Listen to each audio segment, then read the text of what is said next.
and welcome to the program from the State Assemblies, your window into the workings of Nigeria's state legislatures. On this episode, Katsina Assembly passes 897 billion naira 2026 appropriation bill. Lagos Assembly begins review of 2024 MDA's financial records for compliance and accountability. Plus, equity inclusion takes center stage as Ogun Assembly hosts public hearing. Details of this and more stories will be coming your way shortly. I am your host, Amina Saidu.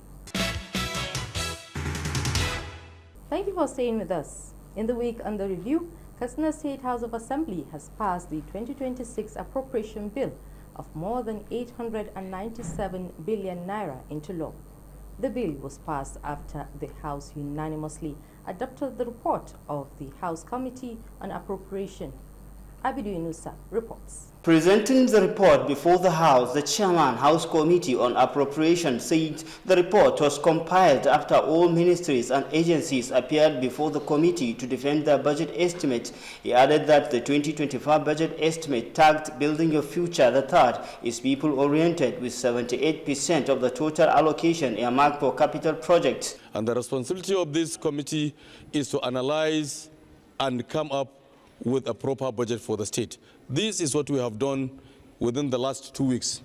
Alhamdulillah, the budget has now been passed and we now have what we call an appropriation law for the year 2026. After a thorough deliberations, we have found out that a lot has been put, especially in terms of the capital expenditure.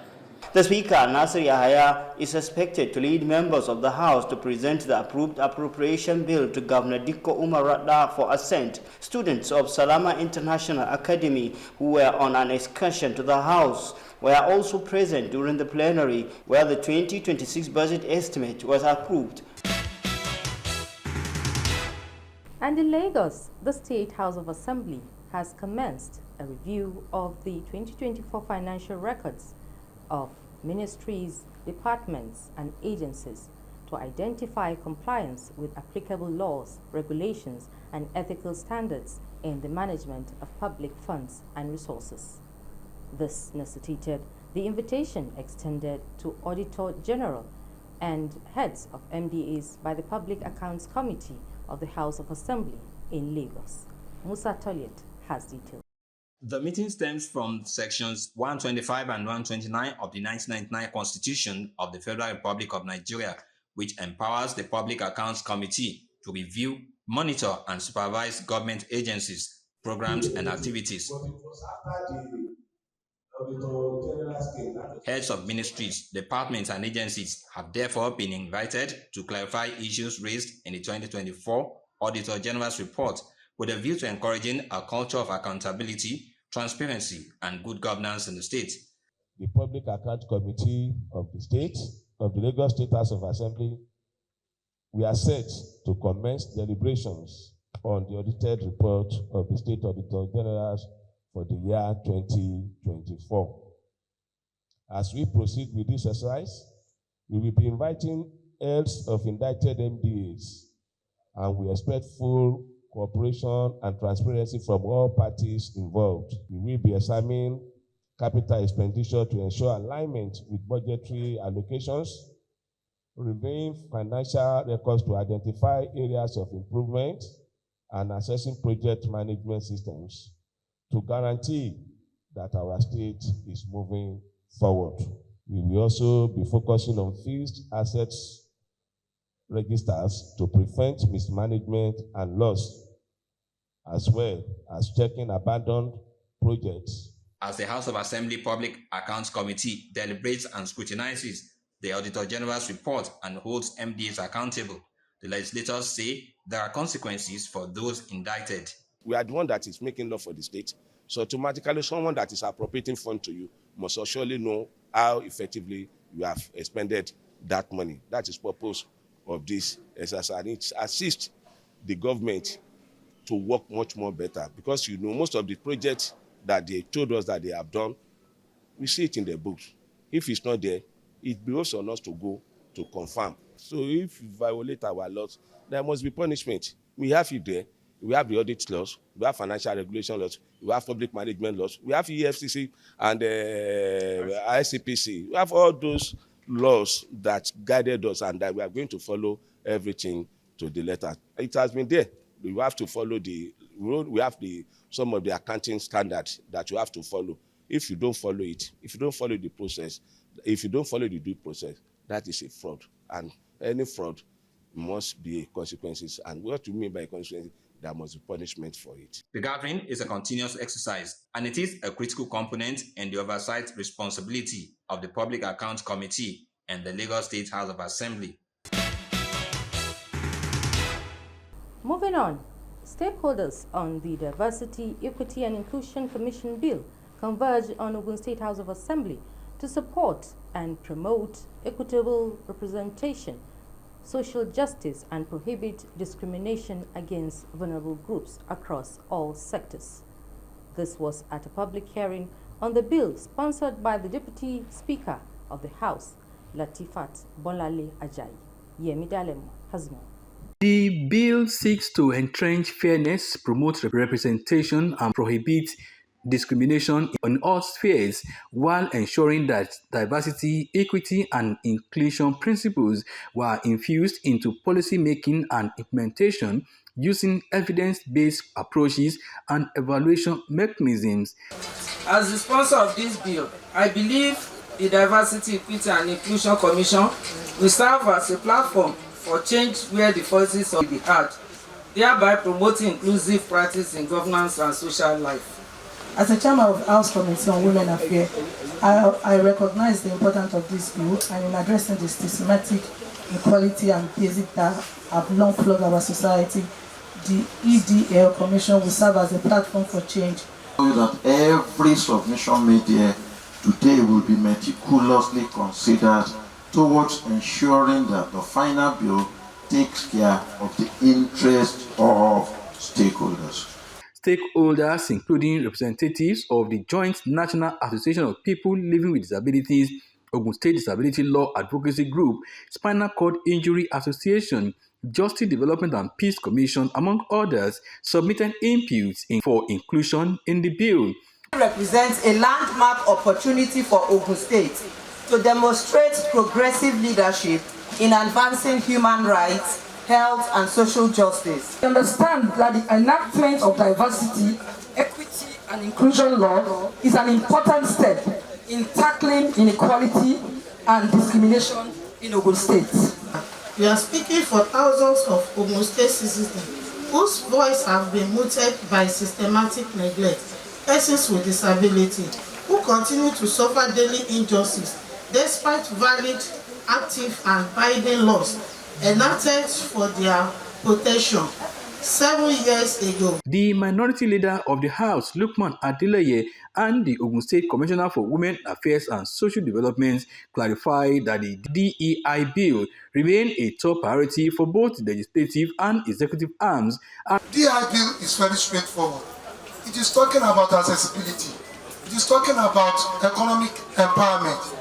It is talking about prohibition against discrimination, about everybody that has to do with vulnerability. DEI bill doesn't have anything to do with the disability bill. One does not erode the other. The disability bill, as said, has been passed. The stakeholders called for proactive engagement of the executive and legislative arms to ensure early assent of the bill, while recommending that the global DEI obligations referenced in the bill be clearly stated. Still in Ogun, the House of Assembly is calling for urgent revitalization of Abuja farm settlement established in 1949, producing oil palm in large quantities, situated in Ijebu North local government area of the state. To this end, the lawmakers invited key government officials in the agriculture and forestry ministries over the management of farm settlements. In a motion titled Need to Revamp the Abuja Farms and Comprehensive Review of Farm Settlements Management in Ogun State, member representing Ijebu North 1 State constituency, Abdulrasheed Kashamu, highlighted the historic significance and economic potentials of Abuja farms, describing it as a once thriving hub for oil palm, citrus, and other agricultural produce.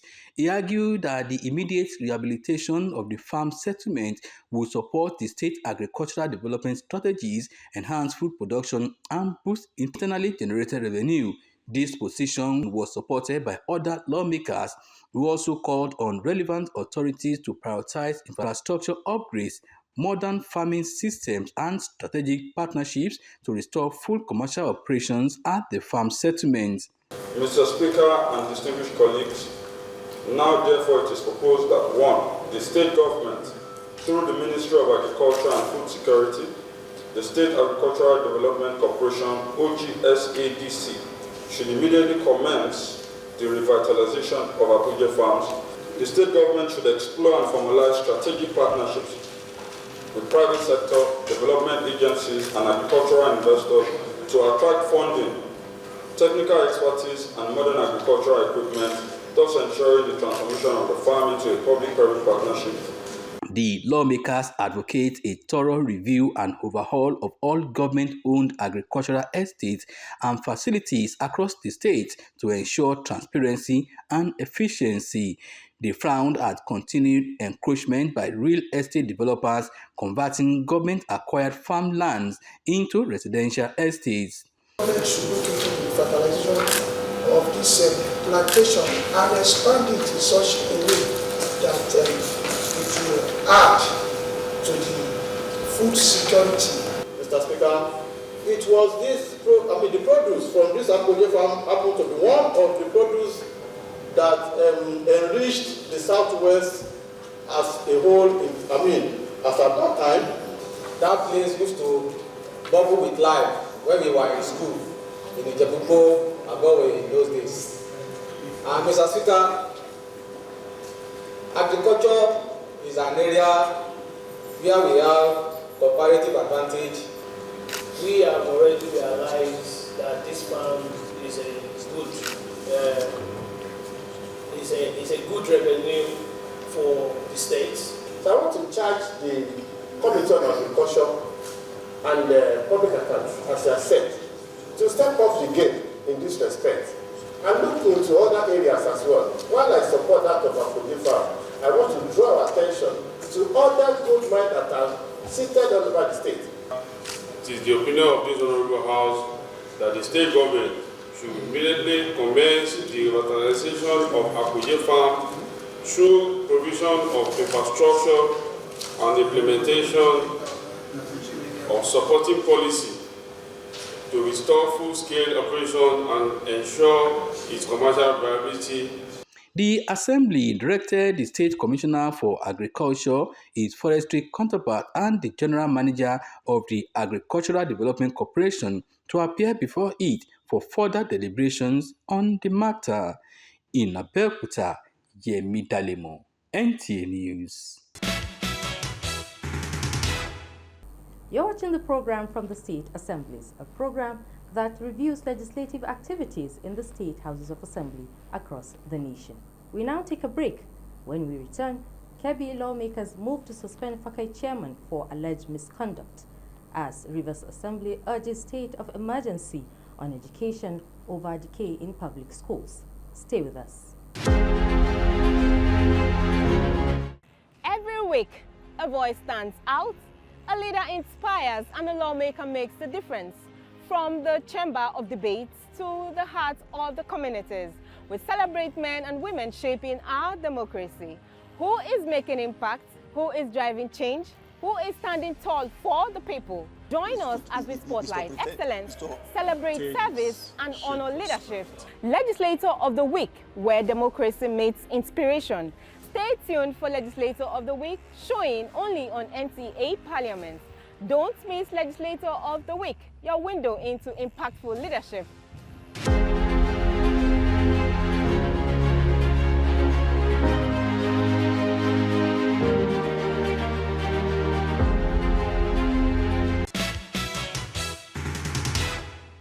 The program continues. The Kebbi State House of Assemblies Committee on Local Government and Chieftaincy Affairs has submitted a report recommending the suspension of the Fakai local government chairman Muhammad Sarkinfawa.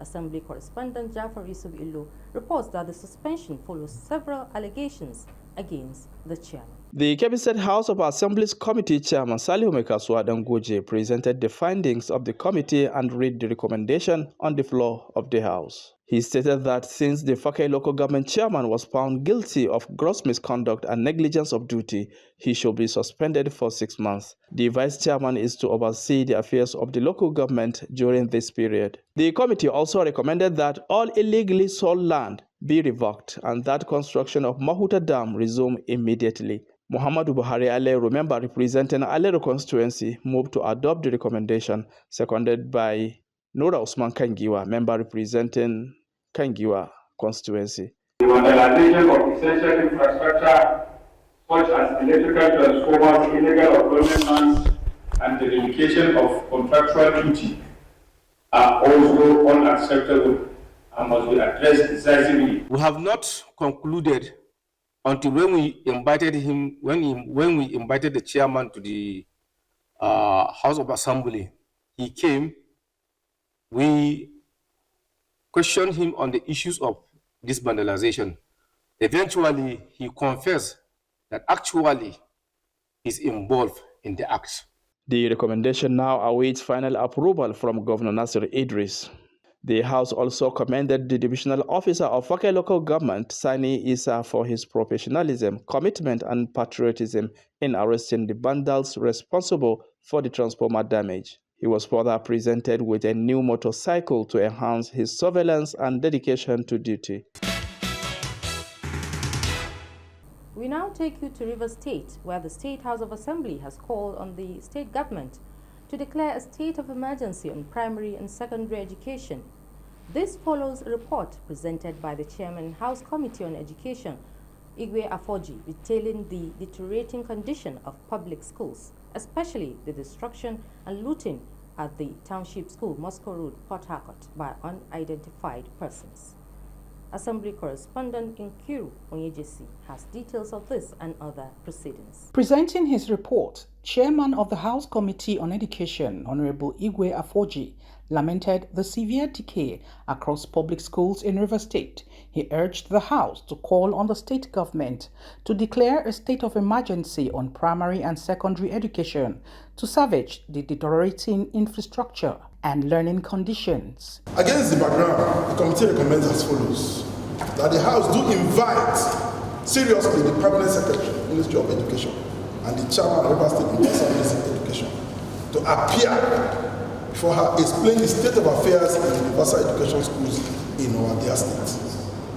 Pursued the government to embark on immediate security architecture of all township schools, especially the ones we visited, that are in the heart of the state capital. Responding after contributions from the lawmakers, Speaker Martin Amehule described the condition of public schools as disturbing. He also condemned the persistent absence of teachers in the system, stressing the need for urgent coordinated action to restore quality education in the state. We cannot continue to fold our arms while our children continue to suffer, while teachers continue to cry. How would anyone believe that in the year 2025, in a state like Rivers State, one teacher will be teaching 2 classrooms under one roof? How will anyone believe that a school that is very close to the government house in the year 2025, that pedestrians will be called to come and teach people because there are no teachers? This is an abomination. During plenary, the House Committee on Environment and Urban Development also presented its report calling for strict adherence to the Rivers State Master Plan to prevent recurring incidents of flooding and environmental degradation. In a bid to enact quality laws for good governance, the Nasarawa State House of Assembly is moving to strengthen the Institute for Legislative, Democratic and Strategic Policy Studies in the state. A bill sponsored by member representing Akwanga North State Constituency Larry Venbawa to this effect has passed second reading on the floor. Adams Abdulkadir completes the report. One salient issue that brought about the bill to establish the Institute for Legislative, Democratic and Strategic Policy is the lack of understanding of the Institute's role and impact on Nigerian democratic development and policy-making processes. Hence, there is a need to establish a training center for learning legislative matters. The sponsor of the bill, Larry Vemvawa, said, "Bad laws give birth to bad governance. Hence, there is need to establish a training center for leadership training and retraining to be equipped with adequate knowledge and capacity building." Training and retraining of personnel and participants, our councillors, our House of Assembly members, then we will make good laws that will give rise to good governance. In their various submissions, they speak in favor of the bill, pointing out risks of action and revenue generation as key benefits to the state if eventually passed for assent. Initiating this institution in the state, it will reduce risk of traveling. If you can recall, at the sister assembly, we are going for induction in Plateau State. One of our colleagues was kidnapped. What our former leader is doing, Honorable Adelami Kwara, is part of, if this bill can be passed second reading, people like him and other national state people who are professors in different fields can voluntarily come to this institution to train and retrain our people who are coming in leadership. Other states in the country will send their legislators, both at the local government level, at the state level, for training and retraining in this institution. On the supplementary appropriation bill, out of 92.1 billion naira, capital expenditure takes 59.4 billion naira, while recurrent expenditure is at 7.9 billion naira. Presenting the committee's report before the House, Chairman, House Committee on Finance and Appropriation, Udu Alhaji Hudu, acknowledged the executive for following the budget to the letter and meeting the budget revenue generation projection, but he observed a delay in the submission of the supplementary budget. Speaker, National State House of Assembly Danladi Jatto, appreciated the committee for their quick and timely response despite the tight schedule. From the State House of Assembly, Adams Abdulkadir, NTA News.